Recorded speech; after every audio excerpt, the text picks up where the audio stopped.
మనం ప్రభువుని అడగాలి, మనం ప్రభు సన్నిధిలో మొరబెట్టాలి. మనం ప్రభు సన్నిధిలో, దేవా మీ గొప్ప కృపను చూపండి నాయన. మిమ్మల్ని అందరిని ఊరకనే కూడబెట్టట్లా.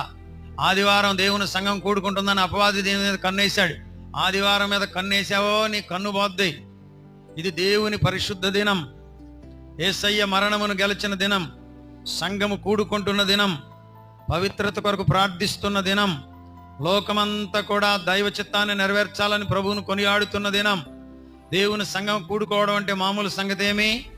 వారు ప్రార్థన చేస్తారు, దేశం కొరకు విన్నవిస్తారు, దేశం కొరకు మనవి చేస్తారు, దేశం కొరకు, దేశ క్షేమం కొరకు గోజాడి గోజాడి మొరబెడతారు.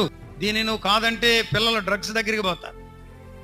దీనిని నువ్వు కాదంటే నీ జీవితంలో, నీ నోట్లో నువ్వే మట్టిని పెట్టుకున్న వ్యక్తి అయిపోతావు. ప్రభువు పనిని పాడు చేసే ప్లాన్స్ ఏమాత్రం కూడా చేయడానికి లేదు.